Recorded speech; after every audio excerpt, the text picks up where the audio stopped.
Yo, what's good? Thank you for tuning in to another YouTube video tutorial about Photoshop. This is your girl Mo. If you're new to the channel, go ahead and hit that subscribe button and the little notification button, the little bell, so you'll be notified every time I drop some heat on your head. You feel me?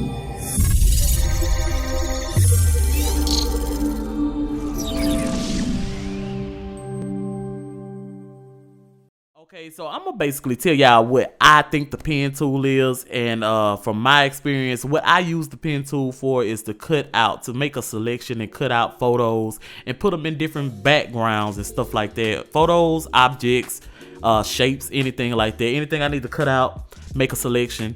That's what I use the pen tool for. Now, I do want you to note that this is not the only thing the pen tool is used for. It's used for multiple things. I think you can cut. I know that you can make a path and you can make a brush stroke out of the path. So it's a lot of multiple things that you could do with the pen tool. So, and from my experience, this is what I think the pen tool is. All right, you press P, right? So we're gonna press P. All right, and that brings up your pen tool on your toolbar. You can select it right here if you don't want to press P, if you don't want to do the shortcut. All right, so right out the gate, these two pictures right here, I made them. They squares. I have a square and I have a circle. I'm gonna show you a little something with the circle later on. But if you want to download this and follow along, the link to download these photographs will be in the description. Just check the description and everything I'm doing here, and you can get those and follow along. All right. So basically, I'm gonna zoom in a little bit. All right, so up here in the corner, after you done selected your pen tool by pressing P, up here in the corner, you'll see this drop down menu. And this is gonna ask you, do you wanna be in shape mode or you wanna be in path mode? Be in path mode. You know, it shouldn't ask you pixel, but if it does, oh well. We talking about a path, you feel me? All right, so a path is where you have like points. You click and you click, right? You make 2 points and that's your path. You know, between those 2 points is your path. So I'm gonna go back and I'm gonna click right here, click a point right here, and then I'm gonna click right there, like a little segment. You know, I'm gonna go around and just click, and before I click the last thing to I want to zoom in. You see this little circle? This is telling me that I'm about to complete my path. I'm about to go home. I'm about to take it on home. You feel me? So take it on home. Just click right there. That little circle right there indicates that on the path tool. All right, so where do I find my paths after this right here? Where do I find it? Like, I see what layer I'm on. So if you go to the layer panel, you see your layers. They should have tabs at the front of them. And here goes the path. That's my path that I just created right here. That blue. That's right there. You see what I'm saying? And if I didn't want it, I could delete it. I'm gonna Control T and go back. You can click on it. You can name the path. You know what I'm saying? So because you may have multiple of one of these paths. You may have multiple in one document that you're working on, more than one path. And this is also useful too because you can go back to it and you can edit it. You can click on it and you can edit wherever you at. You know what I'm saying? So I'm gonna click and throw this in the trash again. Go back here. Go to my P tool again, y'all. Let's just do it again. Click, click, click, click. Coming back home and it's indicating that I'm back home. I'm gonna click, right? All right, so basically that's the gist of it. Now, this is not I didn't cut out a perfect. I didn't make a perfect path. Nah, I can't get my words together. Stay with me. So what I'm gonna do is press Control. Now, what Control is gonna do is bring up another. If I hold down Control while using the pen tool, it brings up another tool called the selection tool, and you can see it right down here. Where is that selection tool? I can't even remember what. Oh, there it is. There is the selection tool right there. See it right there? But I'm gonna go back to P and I'm gonna press Control. Now what the selection tool is going to do, it's going to allow me to click on a point. And when I click on the point, I can drag the point up to where I need it to be. You see what I'm saying? So I'm going to go to this other point, and I'm going to just give it a little quick click. I always click my little stuff first. I'm not sure if you have to click it or not, but click it. It always works for me. See what I'm saying? We moving things around here, you know what I'm saying? So we're going to go down to the next one to see. See, it's not perfect where I want it at. I'm just going to click it. I'm just going to drag it where I want it to go by pressing Alt. By pressing Control. Sorry, press Control and click it and drag where you at. I'm pressing Alt to zoom in and out with my stroll wheel with my mouse. All right. Cool beans. Now, I created another path, right? So it should be over here in the path panel. Boom, there it is.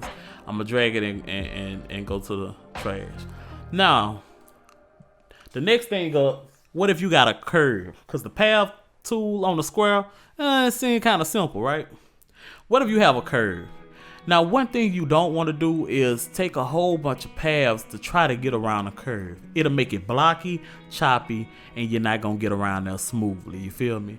So just from experience, you're just gonna have to go in and practice. I'm telling you right now, y'all practice this pen tool because it's not that hard, but if you don't know, then it can be a little wavy tool to mess with. All right, so what I'm gonna do is I'm gonna put my point down. But when I put my point down, I'm left clicking, and I'm holding, and I'm dragging out, and it's gonna create these handles.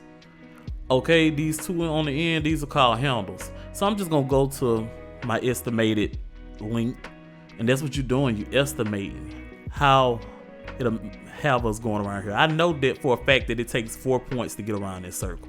So I'm gonna show y'all, just drag it out, go to where you're gonna put another point, take it and drag it out. You see what I'm saying? And then I'm gonna click again and I'm gonna drag it out. And I'm gonna click again and I'm gonna drag that puppy out. You feel me? And I'm gonna come up to the top. I ain't gonna even drag it out because I already drug it out. You see what I'm saying? To go home. But I can see that 0 is indicating that I'm home or whatever. Alright, so 0 or O or circle, whatever you want to call it. Now, again, you may be looking at it like, Mo, that's not perfect. That's not a perfect circle. I know that. But this is where the control key is gonna come in handy again. We love that control key. You feel me? So I'm gonna look at the path. I'm gonna hover over it. I'm gonna press Control with my direct selection tool, and I'm just gonna click, and it's gonna bring up both of those handles for me again. Now, what I'm gonna do with the handle is while pressing Control, I'm just gonna try to put the handle. But the thing is, I'm making it wavy, baby. You see what I'm saying? I got the handle, but I'm making it wavy. So how can I constrict that? The constriction in Photoshop is the Shift key. Your hotkey for that is the shift key. So basically, while I'm pressing Control, while I got the direct selection tool, I'm gonna press Shift and I'm gonna grab one of those handles. And that's just gonna allow me to not affect the other side of this point. You see what I'm saying? So I can stretch it out. And it's going to do it in proportions too. You know what I'm saying? It's going to stretch it out in proportions. And I could do the same thing with this handle. And if I press Control and tap this, it'll bring up another this point's handles. But holding Control and Shift, I have to adjust still, you know? And it's not going to be picture perfect right now. But you get what I'm putting down. You know what I'm saying? So Shift and Control, that's gonna constrain that and keep it intact and in the line. Now, if I have a point and I pull out like this, that's cool, right? I'm pulling out like this. It's gonna follow that back end handle. Which way you turn is going to dictate that back end handle. Like if I go this way, then we going this way. If I go that way, we going that way. All right. So the thing is, if you don't want to affect that backhand handle, then what you're gonna want to do is press Option. And I'm really not sure what this tool is called. All I know is like a less and greater sign, like an empty. Let me zoom into it for you. All I know is it looks like a lesser greater sign that's WAP. You see what I'm saying? But what this is gonna do is gonna break. It's gonna break this handle, so the handle cannot, it can go which way it wants to without affecting that back handle back there. And that's the option, the Alt key, you guys. That's the Alt key. All right. After I have my circle, or I've closed in to wherever closure I want to go to, even if I did it on the square. After I have it closed and everything sealed off, I like to make a selection of whatever I'm making a selection for, right? So with the pen tool selected, pen tool selected, I'm gonna hover over the blue, and I'm gonna right click it, and I'm gonna come down to make a selection. And what it's gonna give me is this dialog box right here. And the dialog box is basically going to say feather radius. If you don't know what that means, it's just giving extra pixels. You could put a negative in and it'll constrain it a little bit, or you could put a positive number in and it'll expand it a little bit. The marching ants that's about to pop up. New selection. Leave this. Click. Leave that. Click. I don't even think you have an option for that right now.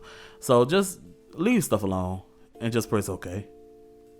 And basically, it'll give you a marching ants. And you see, I wasn't perfect right here around here, but you can get it perfect. You can work with it. It give you the marching ants, and you can do a lot of things with the marching ants. But what I do is I like to make and you have to be on whatever layer that you want affecting this selection that you have made. And I like to Control J because I like to cut out stuff, and that'll give me a copy of what was in that selection without what was not in the selection, if that makes sense. And I have a little bit of orange. You see, I went overboard a little bit, but that's how I cut out stuff, man. That's how I use the pen tool. I know there's other ways you can use this pen tool. You just have to get in there and get with it. I will explain in later tutorials how different people may use that pen tool, how to make brushes and everything with it, how to use the scissors with it, how to just drag and drop colors in it and stuff like that. So but that'll be later on. But I'm trying to get started. I'm trying to get y'all under the way to make flyers, to make other little stuff, to make little composites and stuff. So make sure you check out my next video. My next video will be on how to cut out a person. We're gonna use the pen tool to cut out a person. All right, so make sure y'all click that link below. It will be updated when the video comes up. You see what I'm saying? Subscribe. So I'll update the description when the next video drop. All right, love y'all. Y'all stay blessed. Stay blessed.